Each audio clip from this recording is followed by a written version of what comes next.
దీని యందు మనము ఉత్సాహించి సంతోషించదము.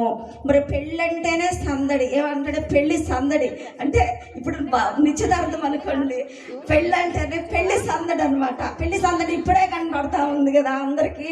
కాబట్టి మనము దీని యందు మనమందరము కూడా ఏమన్నాలంట, ఉత్సాహించి సంతోషించదము.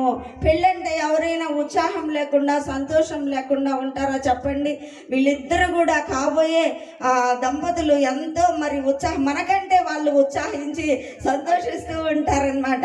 తర్వాత మనందరం కూడా వాళ్ళని బట్టి, నవీన్ని బట్టి, మరి తర్వాత ప్రవళికాన్ని బట్టి కూడా మనందరము కూడా సంతోషిస్తూ ఉన్నాం అనమాట.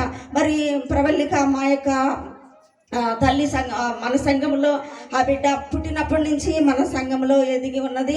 అలాగే వాళ్ళ అమ్మగారు కూడా మరి ఫస్ట్ నుంచి ఇక్కడే మరి మన సంఘంలోనే పుట్టి ఎదిగి ఉన్నదన్నమాట. ఫస్ట్ తను బిడ్డలు లేరు, పెళ్ళైన కొన్నాళ్ళ వరకు పిల్లలు లేకపోయినట్లయితే అప్పుడు ప్రభువును ఆశ్రయించింది. తను ప్రభువును ఆశ్రయించినప్పుడు మరి ఆ బిడ్డలు కలిగారు. ఆ ప్రవళిక కంటే ముందు వాళ్ళ అన్నయ్య ఉన్నారు.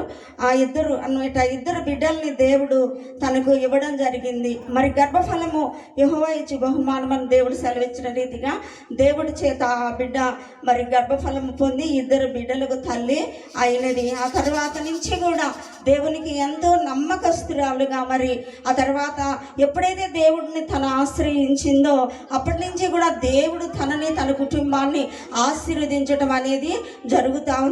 తర్వాత బిడ్డలు పుట్టిన తర్వాత తనకు దేవుడు తనకి అంగన్వాడీ టీచర్ ఉద్యోగం రావడం జరిగింది. తర్వాత దేవుడు గృహం కట్టుకు